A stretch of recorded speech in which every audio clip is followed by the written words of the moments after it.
नमस्कार दोस्तों, स्वागत है आज की इस वीडियो में। आज हम इस टॉपिक को स्लाइड के अनुसार सरल भाषा में समझेंगे, जो एसएससी, रेलवे, यूपीएससी और स्टेट पीसीएस जैसी प्रतियोगी परीक्षाओं के लिए बहुत महत्वपूर्ण है। आज का जो विषय है ना, वो बहुत दिलचस्प है। बिल्कुल, बहुत ही दिलचस्प और ऐतिहासिक नजरिए से काफी अहम भी है। हाँ, तो हमारी स्लाइड 0 के अनुसार आज के अध्ययन का मुख्य विषय है भारत पर अरबों का आक्रमण, इसका ऐतिहासिक विश्लेषण और परीक्षा केंद्रित रिपोर्ट। मतलब हम सिर्फ तारीखें नहीं रटने वाले हैं। सही कहा। देखिए, परीक्षार्थियों के लिए केवल ये जानना काफी नहीं है कि युद्ध कब हुआ, बल्कि ये समझना ज्यादा जरूरी है कि आखिर किन परिस्थितियों ने इस आक्रमण का पूरा मंच तैयार किया था। और इसी को डिकोड करने के लिए स्लाइड 1 में आज के अध्ययन की रूपरेखा दी गई है। इसे हमने मुख्य रूप से 2 खंडों में बांटा है। 2 हिस्से हैं जी। पहला है प्रस्तावना, जिसमें हम इतिहास क्या है, दुनिया की धार्मिक स्थिति कैसी थी और इस्लाम का उदय कैसे हुआ, ये सब समझेंगे। और दूसरा खंड है सिंध का अभियान, जिसमें आक्रमण के कारण, राजा दाहिर की भूमिका और शुरुआती हमलों पर चर्चा होगी। तो बिना किसी देरी के सबसे बुनियादी सवाल से शुरू करते हैं, जो स्लाइड 2 में है। इतिहास क्या है? बिल्कुल, अक्सर छात्रों को लगता है कि इतिहास मतलब सिर्फ बीती हुई कहानियां, लेकिन संस्कृत के अनुसार अगर इस शब्द को तोड़े तो ये बनता है इति प्लस ह प्लस आस, जिसका बिल्कुल सटीक अर्थ होता है कि निश्चित रूप से ऐसा ही हुआ था। निश्चित रूप से मतलब कोई कल्पना नहीं है ये। एकदम सही, ये तथ्यों पर आधारित है। और जब हम तथ्यों को एक व्यवस्थित तरीके से दर्ज करने की बात करते हैं ना, तो छात्रों को हेरोडोटस का नाम जरूर याद रखना चाहिए। यूनानी विद्वान हेरोडोटस, जिन्हें इतिहास के जनक या फादर ऑफ हिस्ट्री कहा जाता है। हाँ, और उनकी पुस्तक का नाम है हिस्टोरिका। परीक्षाओं में कई बार सीधे पूछा जाता है कि ऐतिहासिक घटनाओं का प्रथम व्यवस्थित संकलन कौन सा है, तो जवाब है हिस्टोरिका। हिस्टोरिका। अब अगर घटनाओं को व्यवस्थित करना ही है तो समय को मापना भी आना चाहिए, जो कि हमारी स्लाइड 3 का विषय है, समय की गणना। ये बीसी और एडी वाला जो कॉन्सेप्ट है ना, ये अक्सर परीक्षार्थियों को बहुत कंफ्यूज करता है। बहुत ज्यादा। इसीलिए स्लाइड में गणित की नंबर लाइन का बहुत अच्छा उदाहरण दिया गया है। देखिए, इसे ऐसे समझते हैं। मान लीजिए नंबर लाइन के बीच में एक सेंटर पॉइंट है 0। इस 0 को ईसा मसीह का जन्म वर्ष मान लिया गया है। अच्छा। अब इस 0 से पहले जो भी हुआ उसे बीसी या बीसीई कहते हैं, मतलब बिफोर क्राइस्ट। और यहां छात्रों को ध्यान देना है कि इसमें रिवर्स काउंटिंग होती है, यानी उल्टी गणना। मतलब अगर कहीं लिखा है 326 बीसी, तो इसका सीधा गणित ये है कि हमें आज के वर्ष में 326 साल और जोड़ने होंगे। बिल्कुल, यानी वर्तमान से लगभग 2351 वर्ष पूर्व की बात हो रही है। और वहीं दूसरी तरफ 0 के बाद के समय को एडी या सीई कहते हैं, यानी एनो डोमिनी, जिसमें सीधी गणना या फॉरवर्ड काउंटिंग होती है। जैसे अगर 712 एडी लिखा है तो मतलब वर्तमान से 712 वर्ष पूर्व। सही। और इसी टाइमलाइन के आधार पर स्लाइड 4 में भारतीय इतिहास का वर्गीकरण किया गया है, जो कि 3 स्तंभों में बटा है। पहला है प्राचीन भारत, जो अज्ञात काल से लेकर 712 एडी तक चलता है। और ये 712 एडी कोई रैंडम तारीख नहीं है। ये वो साल है जब भारत पर अरबों का पहला सफल आक्रमण हुआ था। और यहीं से मध्यकालीन भारत की शुरुआत होती है, जो 712 एडी से लेकर 1707 एडी तक चलता है। और 1707 एडी में क्या हुआ था? मुगल सम्राट औरंगजेब की मृत्यु हुई थी। ये भी एक बड़ा टर्निंग पॉइंट है। बिल्कुल। और फिर तीसरा स्तंभ आता है आधुनिक भारत, जो 1707 एडी से शुरू होकर 1947 एडी यानी स्वतंत्रता तक माना जाता है। परीक्षार्थियों के दिमाग में ये टाइमलाइन एकदम छपी होनी चाहिए। अब इस टाइमलाइन से ना थोड़ा बहुत पीछे चलते हैं, स्लाइड 5 की तरफ, जिसका शीर्षक है संज्ञानात्मक क्रांति या कॉग्निटिव रेवोल्यूशन, जो आज से करीब 2.5 लाख वर्ष पूर्व घटी थी। मुझे हमेशा से ये सोचना बड़ा इंटरेस्टिंग लगता है कि इंसान, जो कई जानवरों से शारीरिक रूप से कमजोर है, वो सर्वोच्च कैसे बन गया। इसका आधार कोई जादू नहीं है। इसका आधार है मस्तिष्क के आयतन और शरीर के वजन का सर्वाधिक संतुलित अनुपात, मतलब वॉल्यूम और वेट का बैलेंस। हाँ, इसे हाथी के उदाहरण से स्लाइड में बहुत अच्छे से समझाया गया है। हाथी का शरीर बहुत विशाल है, लेकिन उसके शरीर के वजन के अनुपात में उसका दिमाग बहुत छोटा होता है। जबकि इंसान का शरीर भले ही छोटा हो, लेकिन दिमाग एकदम परफेक्ट साइज का है। स्लाइड में आंकड़े भी दिए हैं। पुरुषों में मानव मस्तिष्क का आयतन 1250 क्यूबिक सेंटीमीटर है 1250 सेंटीमीटर क्यूब। और महिलाओं में 1170 क्यूबिक सेंटीमीटर है। और इसी बौद्धिक क्षमता की वजह से इंसान ने समाज और धर्म बनाए। बिल्कुल। और धर्म की बात करें तो स्लाइड 6 हमें वैश्विक धार्मिक परिदृश्य दिखाती है। आज दुनिया में 4500 से ज्यादा संप्रदाय हैं। और पाई चार्ट के डेटा के अनुसार ईसाई धर्म 31% है, मुस्लिम 23%, हिंदू 15% और बौद्ध 7%। लेकिन परीक्षार्थियों को इस स्लाइड में दिए गए मैप पर खास ध्यान देना है। उसमें असीरिया नाम की एक विभाजक रेखा दिखाई गई है। असीरिया, जिसे आज हम सीरिया कहते हैं। हाँ, प्राचीन काल में इस असीरिया रेखा के पूर्व की ओर देवताओं की मूर्ति पूजा बहुत ज्यादा प्रचलित थी और इन देवताओं को सूर्य कहा जाता था। और सूर्य देवताओं की बात आते ही एक बहुत बड़ी गलतफहमी सामने आती है, जिसे स्लाइड 7 क्लियर करती है, सनातन धर्म और 33 कोटि की अवधारणा। ये बहुत जरूरी पॉइंट है। अक्सर लोग सोचते हैं कि 33 कोटि मतलब 33 करोड़ देवता, जो कि बिल्कुल गलत है। संस्कृत में यहाँ कोटि का अर्थ करोड़ नहीं बल्कि प्रकार या टाइप्स है। सही कहा। मतलब 33 प्रकार के प्रमुख देवता। आइए इन्हें गिन लेते हैं, छात्रों के लिए आसानी होगी। बिल्कुल। सबसे पहले हैं 12 आदित्य, जो सौर देवता हैं। फिर 11 रुद्र आते हैं, जो भगवान शिव के विभिन्न रूप माने जाते हैं। उसके बाद 8 वसु हैं, जो प्राकृतिक तत्वों को दर्शाते हैं, जैसे अग्नि, जल, वायु वगैरह। और अंत में 2 अश्वनी कुमार, जिन्हें नासत्य और 10 भी कहा जाता है। ये देवताओं के चिकित्सक माने जाते हैं।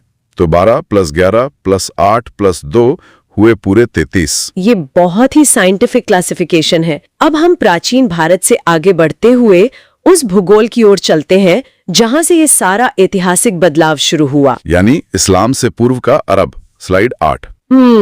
अगर हम उस समय के अरब प्रायद्वीप को देखें तो वहां मुख्य रूप से रेगिस्तान था और लोग कबीलों या ट्राइबल व्यवस्था में रहते थे, क्योंकि वहां का जीवन इतना कठोर था कि बिना कबीले के सरवाइव करना नामुमकिन था। और धार्मिक मान्यता कैसी थी? वहां बहुदेववाद या पॉलीथीइज्म था और प्रकृति पूजा होती थी। हाँ, हर कबीले का अपना एक अलग देवता था। लोग वृक्षों, जल स्रोतों और पत्थरों की पूजा करते थे, क्योंकि रेगिस्तान में यही चीजें जीवन देती हैं। और इन सभी कबीलों की आस्था का एक मुख्य केंद्र भी था, जो स्लाइड 9 में बताया गया है, काबा। मक्का में स्थित काबा। उस समय इसके अंदर 360 मूर्तियां रखी हुई थी। 360 मूर्तियां। ये दिखाता है कि कितने सारे कबीले वहां दर्शन करने आते होंगे। और इसका संरक्षक या कस्टोडियन कौन था? कुरैश कबीला इसका संरक्षक था। और यहीं से इतिहास एक बहुत बड़ा मोड़ लेता है। पैगंबर मोहम्मद का जन्म इसी कुरैश घराने में हुआ था। ये तो बड़ा इंटरेस्टिंग कॉन्ट्रास्ट है। जो घराना मूर्तियों का संरक्षक था, उसी में जन्म लेकर पैगंबर मोहम्मद ने आगे चलकर बहुदेववादी प्रथा का कड़ा विरोध किया। बिल्कुल, और एकेश्वरवाद का संदेश दिया। इसी वैचारिक बदलाव की टाइमलाइन स्लाइड 10 में दी गई है। इस्लाम का उदय। छात्रों को इसमें 3 तारीखें एकदम रट लेनी चाहिए। पहली है 570 AD, जब पैगंबर मोहम्मद का जन्म मक्का में हुआ। दूसरी और सबसे अहम तारीख है 622 AD। इस साल क्या हुआ था? इसी वर्ष पैगंबर मोहम्मद ने मक्का से मदीना की यात्रा की थी, जिसे हिजरत कहा जाता है। और परीक्षार्थियों को याद रखना है कि इसी घटना से हिजरी संवत का आरंभ हुआ था। हाँ, मतलब इस्लामिक कैलेंडर की शुरुआत। और तीसरी तारीख है 632 AD, जब पैगंबर मोहम्मद की मृत्यु हुई। लेकिन 632 AD तक आते आते अरब में इस्लाम का बहुत व्यापक प्रसार हो चुका था। और समाज को नियम में बांधने के लिए पवित्र ग्रंथ कुरान आया, जो निश्चित नियमों का संकलन था। लेकिन यहाँ एक बात सोचने वाली है। जो लोग सदियों से मूर्तियों को पूज रहे थे, उन्होंने अचानक ही विचार कैसे बदल लिया? ये बदलाव बहुत गहरा था और इसका एक बेहतरीन उदाहरण स्लाइड 11 में है। हजरे अस्वद, यानी वो काला पत्थर। काबा में स्थित ये पत्थर वैचारिक बदलाव का प्रतीक है। किताबुल हज में द्वितीय खलीफा उमर का एक बहुत प्रसिद्ध कथन है इसके बारे में। हाँ, उन्होंने उस पत्थर से कहा था कि तू सिर्फ एक पत्थर है जो ना लाभ पहुंचाता है ना हानि। मैं तुझे सिर्फ इसलिए चूमता हूं क्योंकि पैगंबर ने तुझे चूमा था। देखिए, इस एक लाइन से साफ हो गया कि अब आस्था का केंद्र वो मूर्ति या पत्थर नहीं था, बल्कि पैगंबर मोहम्मद का आचरण था। बिल्कुल। अब 632 AD में पैगंबर मोहम्मद के बाद लीडरशिप का सवाल उठा, जो स्लाइड 12 में कवर किया गया है, खिलाफत संस्था। यहाँ से प्रथम 4 खलीफाओं का क्रम शुरू होता है, जो परीक्षाओं के लिए बहुत महत्वपूर्ण है। तो पहले खलीफा थे अबू बकर, जो पैगंबर के ससुर थे। दूसरे थे उमर, जो एक बेहतरीन सैन्य संगठन करता थे। इन्होंने ही सीरिया और मिस्र पर विजय पाकर साम्राज्य बढ़ाया। तीसरे खलीफा उस्मान थे, जिनके समय में साम्राज्य का और विस्तार हुआ। और चौथे थे अली, जो पैगंबर के दामाद थे और इन्हें अंतिम राशिदुन खलीफा माना जाता है। लेकिन इस उत्तराधिकार ने एक बहुत बड़ा वैचारिक विभाजन पैदा कर दिया है ना? जी, स्लाइड 13 इसी शिया और सुन्नी विभाजन के बारे में है। तो बेसिक मुद्दा ये था कि अगला लीडर कौन होगा। सुन्नी संप्रदाय ने प्रथम खलीफा अबू बकर का समर्थन किया, क्योंकि उनका मानना था कि चुनाव योग्यता के आधार पर होना चाहिए। जबकि शिया संप्रदाय ने चतुर्थ खलीफा अली का समर्थन किया। बिल्कुल, उनका तर्क था कि पैगंबर के रक्त संबंधी यानी उनके दामाद ही वास्तविक उत्तराधिकारी हैं। इस विभाजन के बावजूद साम्राज्य का विकास नहीं रुका। स्लाइड 14 हमें प्रारंभिक इस्लामी राजवंशों के बारे में बताती है। इसमें दो मुख्य वंशों की तुलना है, उमैयद वंश और अब्बासी वंश। उमैयद वंश का समय 661 से 750 एडी तक था। इनकी राजधानी दमिश्क थी और इसमें कुल 18 खलीफा हुए। और इनकी सबसे बड़ी खासियत थी अरब राष्ट्रवाद और बहुत तेजी से साम्राज्य का विस्तार करना। इसके बाद आया अब्बासी वंश, जिन्होंने 750 एडी से लगभग 500 वर्षों तक शासन किया। इन्होंने अपनी राजधानी बगदाद शिफ्ट कर ली और इनके 37 खलीफा हुए। इनका दौर ज्ञान और संस्कृति का स्वर्ग युग माना जाता है। और स्लाइड के अंत में एक बहुत जरूरी फैक्ट है। 1924 में तुर्की के मुस्तफा कमाल पाशा ने खलीफा पद पूर्णतः समाप्त कर दिया। ये एग्जाम में डायरेक्ट पूछा जा सकता है। अब साम्राज्य विस्तार की बात हुई है तो स्लाइड 15 में जिहाद और साम्राज्य विस्तार को समझते हैं। उस समय जिहाद का तात्कालिक अर्थ क्या था? उस दौर में इसका मुख्य उद्देश्य इस्लाम न मानने वालों और मूर्ति पूजकों के विरुद्ध सैन्य अभियानों द्वारा भौगोलिक और वैचारिक विस्तार करना था। और ये विस्तार चारों दिशाओं में हुआ। अरब को केंद्र माने तो सीरिया, दमिश्क, फिलिस्तीन की तरफ, मिस्र और उत्तरी अफ्रीका से होते हुए स्पेन और पुर्तगाल तक, और पूर्व में फारस यानी ईरान और सिंध की तरफ। अब सिंध का नाम आते ही हमारी कहानी भारत की तरफ मुड़ती है। हाँ, क्योंकि हम सोचते हैं कि अरब पहली बार सीधा हमला करने आए थे, लेकिन ऐसा नहीं है। शुरुआती संपर्क शांतिपूर्ण और व्यापारिक थे। सिल्क रूट के जरिए यूरोप और एशिया के बीच व्यापार होता था और इस रास्ते पर अरबों का नियंत्रण था। और वस्तुओं का खूब आदान प्रदान होता था। भारत से मसाले, रेशम, कपास और अनाज जाता था। और अरब से भारत में खजूर, जैतून का तेल यानी ऑलिव ऑयल और ऊंट आते थे। और इस शांतिपूर्ण संबंध का सबसे बड़ा सबूत केरल की चिरामन जुमा मस्जिद है, जो 628 एडी में बनी थी। ये किसी आक्रमणकारी ने नहीं बनाई थी, बल्कि अरब व्यापारियों के शांतिपूर्ण संपर्कों का नतीजा थी। तो फिर सवाल ये उठता है कि अगर सब कुछ इतना बढ़िया चल रहा था तो अचानक आक्रमण क्यों? इसका जवाब हमें स्लाइड 18 में मिलता है। अरब आक्रमण के रणनीतिक उद्देश्य। इसके 4 मुख्य कारण थे।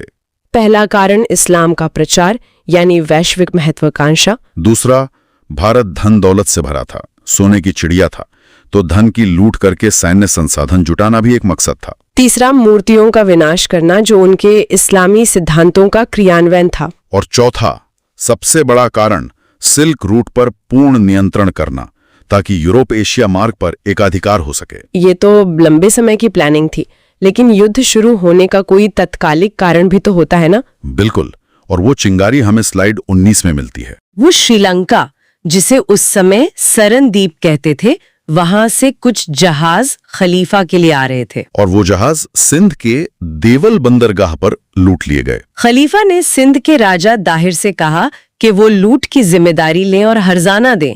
लेकिन राजा दाहिर ने स्पष्ट इनकार कर दिया कि लुटेरों पर उनका कोई नियंत्रण नहीं है। और बस यही वो तात्कालिक कारण या कैटलिस्ट बना जिसने खलीफा को सैन्य कार्रवाई का आदेश देने का मौका दे दिया। लेकिन क्या ये हमला तुरंत सफल हो गया था? स्लाइड 20 हमें बताती है कि ऐसा बिल्कुल भी नहीं था। जी, प्रारंभिक असफल प्रयास भी हुए। 712 एडी से बहुत पहले 636 एडी में खलीफा उमर के काल में ठाणे, जो आज का मुंबई है, वहां पहला अरब आक्रमण हुआ था, जो पूरी तरह असफल रहा था। और फिर 711 एडी में भी सिंध अभियान हुआ, उबैदुल्ला और बुदैल के नेतृत्व में। लेकिन राजा दाहिर ने इन दोनों सेनापतियों को भी पराजित कर दिया। तो इन शुरुआती असफलताओं ने ये तो स्पष्ट कर दिया था कि सिंध पर विजय पाना आसान नहीं होगा। लेकिन साम्राज्य विस्तार और सिल्क रूट पर नियंत्रण की जो महत्वाकांक्षा थी, उसने आगे चलकर 712 एडी के निर्णायक आक्रमण की नींव रखी। और उसी ने पूरा इतिहास बदल दिया। उम्मीद है ये वीडियो आपकी परीक्षा की तैयारी में मदद करेगा। इन सभी महत्वपूर्ण बिंदुओं को एक बार फिर से जरूर रिवाइज करें। धन्यवाद।